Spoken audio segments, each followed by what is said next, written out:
Hello YouTube, hello subcultures. This is Dr. Hexagon, and I'm going to share with you guys my bug out kit. I'm going to try and keep it under 10 minutes. And I got a lot to cover here, so let's start with the bag. You don't need to have a GI bag like this, but I think it's good to have a good backpack. Any kind of 3-day assault backpack is a good size for a bag, especially a bug out bag. You don't want it to be too heavy if you're in a quick hurry to get somewhere. Water is extremely important. I've got 2 canteens. I don't keep them filled, I just keep this bottle handy. I don't want bacteria or anything growing in my water in my canteens. Having a canteen cup or some kind of metal cup is great. You can use that to boil water. That's a good thing to be able to do. You need to be able to sterilize your water. Knives are definitely a staple. I've got a folder here. I don't always carry the folder in my bug out bag, but I usually carry this on me. It's a good, hard stainless steel folding knife. For the kit, I generally keep this particularly sharp SOG fixed blade. I like this a lot. And for heavier stuff, I've got the Ontario Knife Company SP8 machete. And it weighs about 1.5 pounds, but it's real good for chopping and batoning.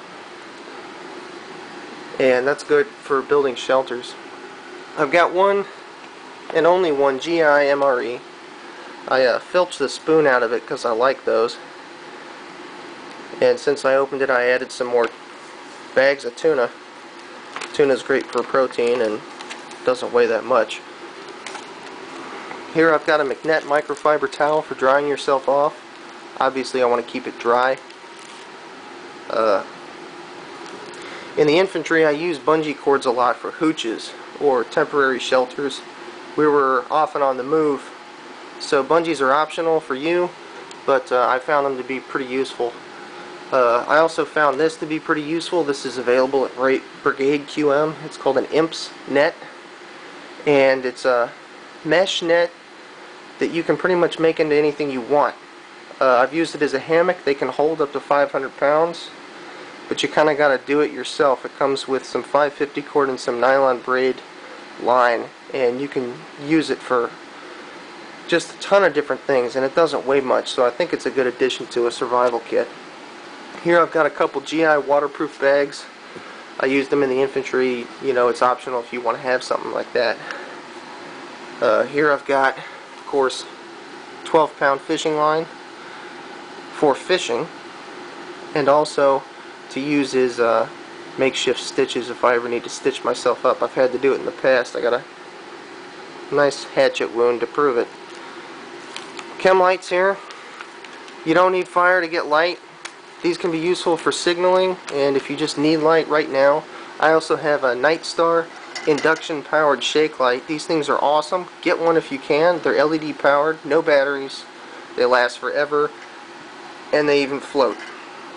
And they're submersible up to like 2,000 feet, I think. Here I've got an organizer. This stuff is in it. I've got some fire steel, a ceramic blade polisher, and a diamond coarse and fine knife sharpener. These are important to have. If you got knives, don't go out without a knife sharpener. You got to take care of your tools. Just some eating instruments, and inside I've got waterproof writing materials and waterproof paper, as well as just a Bic lighter. The reason I keep the lighting stuff in that bag as opposed to in my fire starting kit is because I don't like to keep all my eggs in one basket. Here I've got some more miscellaneous stuff. This is something else I use in the infantry. It's pace counting beads. It's useful for pace counting. These, forget where I got them. They're Kevlar glove inserts. They help protect your hands from cuts. Not something you need, but I have it, and I figure why not bring it. In here I've got my makeshift fishing kit, which is going to be hard for me to open with one hand, but basically just basic stuff. I got some offset small hooks, some offset large hooks, some swivels, and some weights. Just basic things. I can craft a fishing pole if I need it. I've got a pocket chainsaw. It sounds silly, but this has got to be the best wire type chainsaw thing I've ever used. It works great. It's not a wire, it's actually linked metal. And for sawing, I haven't found anything this compact that beats it, really. It's up to you on whether you want to use something like this or maybe a fixed blade saw. Also in here, hearing protection. It's optional. It's lightweight. I figured why not bring it. This is a Fox 40, extremely loud signal whistle. I also have another one spare attached to the lanyard on my lensatic compass. I strongly recommend having a compass of some kind. You know, it doesn't need to be a high-speed lensatic compass like this. I was in the infantry. This is what I use, and this is what I have depended on, and I wouldn't want to go out without it. Right here, basic pistol and rifle cleaning kit. It's made by Otis. It's good to maintain your equipment, as I said, with the knives. If you have any firearms that you're going to be bringing with you in your kit, then have at least a little something you can take care of them with. Obviously, I've got, well, I got 550 cord. I also have a rigger's belt. This thing can support up to 6,000 pounds. I thought it might be useful, might not, but I might as well bring it. 550 cord, of course. I got a couple hanks of it here. I keep it waterproofed because I don't want it to absorb water and make my pack even heavier. Here I've got my fire starting kit. This is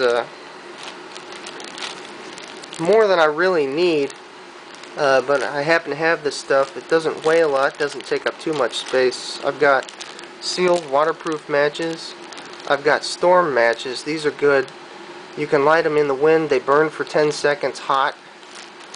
Fire lighters is like a giant matchstick, basically, that also serves as tinder and kindling. You can start a fire with that. And then just a bunch of packs of regular waterproof matches. And the idea with fire, of course, is, you know, use what you can in the environment. Don't go straight to your consumable materials. Use this if you can't get a fire started another way. So, you know, I would start with my fire steel here, or a fire bow. And if I couldn't get that going, I could try matches. I could try the storm matches. I could try the fire lighters. And then, you know, if I still can't get a fire going, I've got this, also some in this tin, of Vaseline soaked cotton balls. They burn hot and they burn for several minutes. They can really help you start a fire. I might do a video on how to make those, but you don't really need me to. There's plenty of videos already. And then if I still can't get a fire started with all this, I have compact flares. And these burn for 5 minutes at 2,000 degrees. So if I can't get a fire started with anything else, I think I ought to be able to get one started with this. It's also good for signaling if you're trying to attract attention. I always bet on trying not to attract attention, but there you go. So there's a bunch of other things that are good to have for survival. Well, let's go over the medical kit real quick. This is just basic medical stuff. Antibiotic creams, bandages, compression bandages. I also have alcohol wipes, betadine, water purification tablets, first aid cream, burn cream, and some latex gloves. And over here is a very basic pistol, 22 caliber, good for hunting small game. There's some other survival stuff that's good to have that isn't in the kit, because this is for bugging out. So anyway, I hope this is inspirational to you and helps you assemble a kit of your own. Once again, not everything here is essential. I've tried to cover the things that I think you absolutely should need. But enjoy.